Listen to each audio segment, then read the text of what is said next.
Hello students, welcome to our YouTube channel science sense. मेरा नाम है रजनीश भाटिया और आज हम शुरू करने जा रहे हैं 10th की बायो का सबसे पहला चैप्टर जो कि है लाइफ प्रोसेसेस। अच्छा बच्चे, लाइफ प्रोसेसेस चैप्टर को समझने के लिए हम सबसे पहले ये पता होना चाहिए कि लाइफ क्या है। अच्छा लाइफ बच्चे, लाइफ है क्या? Sir life is full of problems. अच्छा फुल ऑफ प्रॉब्लम्स तो है, लेकिन सबसे पहले आपको ये पता होना चाहिए कि लाइफ होती किसकी है। ऑब्वियस सी बात है सर, लिविंग थिंग्स की होती है। हमारे पास लाइफ है ना, लाइफ क्यों है? क्योंकि हम क्या है, लिविंग थिंग है। अच्छा सर, लिविंग थिंग की डेफिनेशन क्या है? अच्छा लिविंग थिंग की डेफिनेशन क्या है बच्चे? वो बॉडीज़ जो कि क्या कर सकती हैं, हमारे पास सांस ले सकती हैं और क्या कर सकती हैं, न्यूट्रिशंस ले सकती हैं और क्या कर सकती हैं, ग्रो कर सकती हैं और क्या कर सकती हैं, मूव कर सकती हैं। जहाँ हमारे पास किसी भी मूवमेंट के, जैसे हमारे ऊपर कोई भी एक्शन हो रही है उसका रिएक्शंस दे सकती हैं। वो सब क्या है, हमारे पास लिविंग बॉडीज़ हैं। जैसे कि हम क्या कर रहे हैं बच्चे, पूरे दिन में क्या करते हैं, खाते हैं, पीते हैं, निकालते हैं, सो जाते हैं, रेस्ट करते हैं, फिर दोबारा उठते हैं। ठीक है, ये चीज़ें चलती हैं ना। और क्या करते हैं, मूव करते हैं। शुरू से लेके अब तक हमने काफ़ी ज़्यादा ग्रोथ भी की है। ठीक है, तो हम क्या है बच्चे, लिविंग थिंग्स की एग्जांपल्स। अच्छा क्या ये इस पेन ने ग्रोथ की है शुरू से लेके अब तक? ये जैसा था वैसा का वैसा ही है। ठीक है, और क्या क्या ये सांस ले रहा है? नहीं ले रहा है। क्या इसको फूड चाहिए? नहीं, फूड भी नहीं चाहिए। क्या ये वेस्ट प्रोड्यूस कर रहा है? नहीं कर रहा, हम कर रहे हैं। ठीक है, तो ये लिविंग और नॉन लिविंग का एक छोटा सा हमारे पास क्या आ गया, डिफरेंस आ गया। ठीक है बच्चे। अच्छा अब बात आती है हमारे पास सर लाइफ प्रोसेसेस क्या है। अच्छा लाइफ प्रोसेसेस क्या है बच्चे? लाइफ को मेंटेन रखने के लिए जो प्रोसेस हम पूरे दिन में करते हैं, जो पूरी लाइफ में करते हैं, वो क्या हमारे पास लाइफ प्रोसेस है। अच्छा सर ऐसे कौन कौन से प्रोसेस है? अच्छा क्या आप बिना सांस ले रह सकते हो? नहीं रह सकते, ऑब्वियस सी बात है। क्यों? क्योंकि वो नेसेसरी है लिविंग थिंग्स के लिए, जिसको हम क्या बोलते हैं, रेस्पिरेशन। ठीक है, तो वो क्या हमारे पास एक जरूरी चीज़ है। वो क्या हो गया हमारे पास, लाइफ प्रोसेस। क्या आप बिना एक्सक्रीट किए रह सकते हो? नहीं रह सकते। क्यों? टॉक्सिन्स हो जाएंगे आपकी बॉडी में, जिसकी वजह से आप क्या हो जाएगी, बीमार हो जाओगे। ठीक है, अगर आप टॉक्सिन्स को बाहर नहीं निकालते आप मर भी सकते हो, लाइफ ख़त्म भी हो सकती है। तो ये भी एक एसेंशियल लाइफ प्रोसेस है। और क्या हो गया, न्यूट्रिशन। क्या आप बिना फूड खाए जिंदा रह सकते हो? नहीं रह सकते सर। क्यों? क्योंकि वो भी किया है हमारे पास एक नेसेसरी लाइफ प्रोसेस। ठीक है बच्चे। और क्या है हमारे पास, जैसे कि ट्रांसपोर्टेशन। ट्रांसपोर्टेशन क्या है बच्चे? ट्रांसपोर्टेशन थोड़ा सा अलग टॉपिक है। ट्रांसपोर्टेशन क्या है बच्चे, हमारे पास अच्छा हमने जो फूड कंज्यूम किया है उससे जो एनर्जी प्रोड्यूस हुई है वो हमने पूरी बॉडी तक ट्रांसपोर्ट भी तो करानी है। जैसे फूड कहाँ पे हम लेके जाते हैं, हमारे पास स्टमक में, पेट में। पेट में जो हमारे पास एनर्जी प्रोड्यूस हुई है, क्या वो पेट में ही रहती है? मैं हाथ मूव कर रहा हूँ अपने, क्यों कर रहा हूँ? क्योंकि इसमें एनर्जी आई कैसे? क्योंकि यहाँ तक एनर्जी ट्रांसपोर्ट हुई।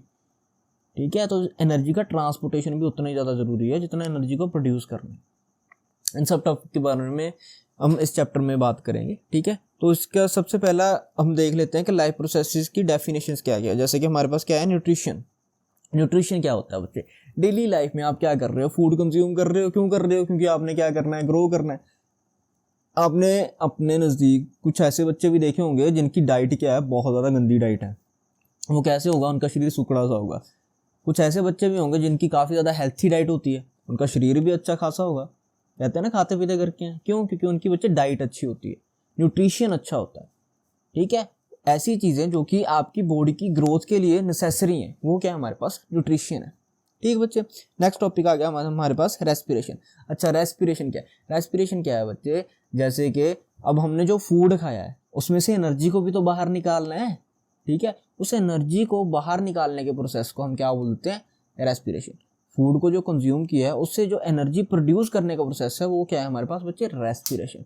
अच्छा अब हमने एनर्जी प्रोड्यूस कर ली, अब उस एनर्जी को हम बॉडी के डिफरेंट पार्ट तक भी तो लेके जाएंगे ना। पेट में थोड़ी एनर्जी रहनी चाहिए, हमने बोलना भी है, हाथों को ही मूव करना है। ठीक है ना, तो ये सब प्रोसेस को करने के लिए हमें उस एनर्जी को क्या करना पड़ता है, ट्रांसपोर्ट करना पड़ता है।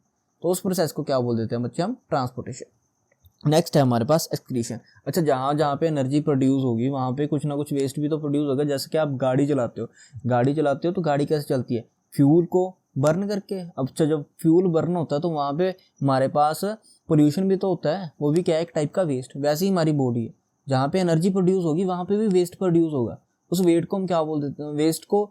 जो हमारे पास अगर वो वेस्ट हमारी बॉडी में ही रहेगा तो वो क्या हो जाएगा बच्चे, हमारे लिए काफ़ी ज़्यादा हार्म करेगा, वो काफ़ी ज़्यादा हार्मफुल हो जाएगा हमारी बॉडी के लिए। तो उसको बाहर निकालना ज़रूरी है। अच्छा उस बाहर निकालने के प्रोसेस को हम क्या बोल देते हैं बच्चे, एक्सक्रीशन। ठीक है बच्चे। अच्छा, सबसे पहला हमारे पास टॉपिक इस चैप्टर का है न्यूट्रिशन। इसको अब हम ब्रॉडली एक्सप्लेन करेंगे। न्यूट्रिशन क्या है बच्चे, जैसे कि मैंने आपको पहले ही बताया था कि वो सारी चीज़ें जो कि हमारी ग्रोथ के लिए ज़रूरी है, वो सारे न्यूट्रिशंस जो हमारी ग्रोथ के लिए ज़रूरी हैं। जैसे कि हमारे पास फूड है। अच्छा, फूड में बच्चे होता क्या क्या है, फूड बनता किस किस से है हमारे पास, कार्ब्स होगी, और क्या हो गया हमारे पास, प्रोटीन्स हो गए, फैट्स हो गए। ये सारी चीज़ें क्या है बच्चे, हमारी ग्रोथ के लिए नेसेसरी हैं। ये हमारे पास एक टाइप से हम कह सकते हैं कि एसेंशियल चीज़ें जो कि हमारी बॉडी के लिए 80 to 90% एसेंशियल होती हैं। बाकी चीज़ें क्या होगी हमारे पास, मिनरल्स हो गए, विटामिन हो गए, जो कि हमें कम अमाउंट में मिले फिर भी चल जाता है। लेकिन ये चीज़ें अगर हमें बिल्कुल ना मिले तो हम कभी भी अपनी हमारी लाइफ ज़्यादा देर के लिए पॉसिबल नहीं है। ठीक है, हम कभी भी मर सकते हैं अगर ये चीज़ें अच्छे प्रॉपरली हमें ना मिले। यही चीज़ें हैं जिनकी वजह से हमारी बॉडी में काफ़ी ज़्यादा डिफेक्ट आते हैं। ठीक है बच्चे। नेक्स्ट आ गया हमारे पास मोड ऑफ न्यूट्रिशन। न्यूट्रिशन क्या था हमारे पास, बॉडी को अच्छे तरीके से ग्रोथ करने के लिए कुछ मटेरियल प्रोवाइड करना, वो हमारे पास न्यूट्रिशन है जो कि हमारी बॉडी की ग्रोथ के लिए ज़रूरी हो। ठीक है। अच्छा, मोड ऑफ न्यूट्रिशन क्या होते हैं बच्चे, कि उस न्यूट्रिशन को हम अपनी बॉडी में कंज्यूम कैसे करेंगे, बनाएंगे कैसे, वो हमारे पास आ जाएंगे मोड ऑफ न्यूट्रिशन। अच्छा, हमारे पास दो टाइप के मोड ऑफ न्यूट्रिशन पढ़ेंगे इस चैप्टर में। एक आएगा हमारे पास बच्चे ऑटोट्रॉफिक न्यूट्रिशन, एक आएगा बच्चे हमारे पास हेट्रोट्रॉफिक। सबसे पहले ऑटोट्रॉफिक को हम एक्सप्लेन करने की कोशिश करते हैं। अच्छा, ऑटोट्रॉफिक में क्या आ रहा है बच्चे, नाम में ऑटो यानी कि ऑटोमेटिक से क्या पता चल रहा है, जो खुद ब खुद हो जाए। अच्छा, ऑटोट्रॉफिक न्यूट्रिशन क्या हो गया, अब जो चीज़ें यानी कि जो बॉडीज अपना फूड खुद प्रिपेयर कर सकते हैं, जो अपने न्यूट्रिशन को खुद प्रिपेयर कर सकती हैं, ऑटोमेटिकली प्रिपेयर हो जाता है जिनमें, उनको हम क्या बोलते हैं बच्चे, ऑटोट्रॉफिक न्यूट्रिशंस। ओके बच्चे, ठीक है। अच्छा, ये ज़्यादातर इसकी एग्जांपल्स कौन है हमारे पास, ग्रीन प्लांट्स क्या करते हैं, अपना फूड खुद प्रिपेयर कर सकते हैं ना। वो उनको क्या चाहिए, सनलाइट चाहिए, वाटर चाहिए, CO2 चाहिए, वो अपना फूड खुद ब खुद ही प्रिपेयर कर लेंगे। उनको किसी दुकान पे जाने की ज़रूरत नहीं है, उनको अपने मम्मा को बोलने की ज़रूरत नहीं है कि मम्मा मेरे को ये फूड चाहिए, या अपनी काम वाले को बोलने की ज़रूरत नहीं है कि मुझे ये फूड चाहिए, मुझे बना के दो। वो खुद ब खुद अपना फूड प्रिपेयर कर लेते हैं। ओके बच्चे, तो वो क्या है हमारे पास, ऑटोट्रॉफिक न्यूट्रिशन। नेक्स्ट आ गया बच्चे हमारे पास हेट्रोट्रॉफिक न्यूट्रिशन। हेट्रोट्रॉफिक न्यूट्रिशन क्या है बच्चे, जो हमारा फूड, जो अपना फूड खुद नहीं बना सकते। जैसे कि हम क्या अपना फूड खुद प्रिपेयर कर सकते हैं। अब कई बोलेंगे सर हाँ मैं तो कर लेता हूँ, मैगी बना लेता हूँ, लेकिन वो आपने खुद नहीं प्रोड्यूस किया, वो भी आप जाके कहीं दुकान से लेके आए हो। दुकान वाले ने कहाँ से बनाई है, वो ऑब्वियस ही बात है इन ही जो हमारे पास ऑटोट्रॉफिक न्यूट्रिएंट्स है उनसे ही बनाई है। जैसे कि मैदे से बनती है मैगी, और मैदा कैसे बनता है, वीट से। ठीक है, तो डायरेक्टली हो या फिर इनडायरेक्टली आप किस पे डिपेंडेड हो गए, हमारे पास ऑटोट्रॉफिक न्यूट्रिशन पे। जो हेट्रोट्रॉफिक न्यूट्रिशन है ना बच्चे, जैसे कि हम किस पे डिपेंडेड होते हैं, ऑटोट्रॉफिक न्यूट्रिशन पे। अगर ऑटोट्रॉफिक बॉडीज नहीं होंगी हमारे पास तो हेट्रोट्रॉफिक भी जिंदा नहीं रह सकती। सो ऑटोट्रॉफिक का जिंदा रहना काफ़ी ज़्यादा ज़रूरी है। अब कई महान बोलेंगे कि सर हम तो एनिमल्स पे जिंदा रह लेंगे, लेकिन एनिमल्स को भी तो जिंदा रहने के लिए प्लांट्स चाहिए। अगर प्लांट्स ही नहीं होंगे तो एनिमल्स भी कैसे जिंदा रहेंगे। ओके बच्चे, तो जो ऑटोट्रॉफिक है वो डायरेक्टली और इनडायरेक्टली हेट्रोट्रॉफिक हैं जो वो डायरेक्टली और इनडायरेक्टली ऑटोट्रॉफिक पे डिपेंडेंट रहते ही रहते हैं। ठीक है। अच्छा, जो हेट्रोट्रॉफिक है हमारे पास, उनकी भी आगे 3 टाइप्स हैं हमारे पास। कौन कौन सी, सेफ्रोफोरिक, पैरासाइटिक एंड होलोजोइक। अच्छा, अब सबसे पहले हम बात करते हैं बच्चे सेफ्रोफोरिक की। सेफ्रोफोरिक न्यूट्रिशन क्या है बच्चे, जैसे कि मान लो कोई बॉडी डेड होने जा रही है, डेड होने यानी कि ख़त्म होने जा रही है, डिकेइंग स्टेट पे। डिकेइंग का मतलब होता है बच्चे अपनी ख़त्म होने की कगार पे। जैसे कि मान लो आपने क्या किया, एक ब्रेड का टुकड़ा था, वो आपने कहीं पे ऐसे ही रख दिया, किसी के ध्यान में भी नहीं आया। अगर वो 3-4 दिन तक ऐसे ही पड़ा रहेगा तो जैसे कि आप कई बार क्या करते हो, अपना टिफ़िन स्कूल में भूल आते हो। ठीक है, आप सैटरडे गए, टिफ़िन स्कूल में भूल आए, अब आपको मंडे जाना पड़ेगा। मंडे जब आप टिफ़िन लेके आओगे उसमें था ब्रेड। अच्छा, अब जब उस ब्रेड थी या रोटी थी, जब आप उसको खोल के देखोगे तो कई बार क्या होता है, उसके ऊपर फंगस लगनी शुरू हो जाती है।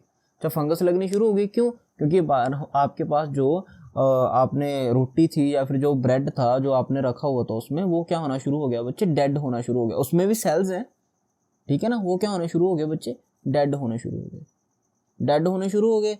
तो वहाँ पे क्या हुआ बच्चे, हमारे पास वो क्या नाम लेते, खत्म होना, डिकेइंग बॉडी बनना शुरू होगी।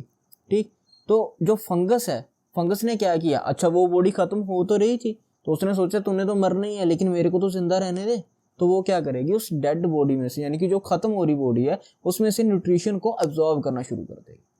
ठीक है, तो वो बॉडीज को क्या उनसी होती है हमारे पास बच्चे, सेफ्रोफोरिक न्यूट्रिशन, जैसे कि फंगस हो गया, मशरूम्स हो गया। ठीक है, ये सब हमारे पास क्या है, सेफ्रोफोरिक। नेक्स्ट टॉपिक है बच्चे हमारे पास पैरासाइटिक न्यूट्रिशन। पैरासाइट्स क्या होते हैं बच्चे, जो खून चूसते हैं हमारा, जो हमारे पे डिपेंडेंट रहते हैं। जैसे पैरासाइटिक की सबसे अच्छी एग्जांपल क्या है, मच्छर क्या करता है, आपके पास आता है, वो क्या करेगा, आपके ब्लड को कंज्यूम करेगा, क्योंकि वो खुद अपना न्यूट्रिशन नहीं कंज्यूम कर सकता, वो हमारा ब्लड लेगा, उसमें से जो न्यूट्रिशंस है वो अपनी बॉडी को देगा। ठीक है, उसके बिहाफ पे वो अपनी लाइफ को मेंटेन रखेगा, क्योंकि वो अपना फूड खुद नहीं प्रिपेयर कर सकता। तो वो क्या होते हैं हमारे पास पैरासाइटिक, जो किसी और पे डिपेंडेंट रहते हैं, किसी और के ब्लड पे डिपेंडेंट रहते हैं, किसी और के न्यूट्रिशन पे डिपेंडेंट रहते हैं। वो उस बॉडी के पास जाएंगे, उसमें से न्यूट्रिशन लेंगे और वैसे ही बाहर निकल जाएंगे, बॉडी को हार्म नहीं करते वो। लेकिन मच्छर है, मच्छर आपको काट लेगा, हाँ वैसे डेंगू मलेरिया वगैरह हो सकता है, लेकिन वो ऐसा तो नहीं करता आपका पार्ट ही उखाड़ के ले गया। ठीक है ना, सो ऐसे हार्म नहीं करता, सिर्फ और सिर्फ न्यूट्रिशन ले लेता है आपके। ठीक है, ये हमारे पास पैरासाइटिक। नेक्स्ट आ गया हमारे पास होलोजोइक न्यूट्रिशन।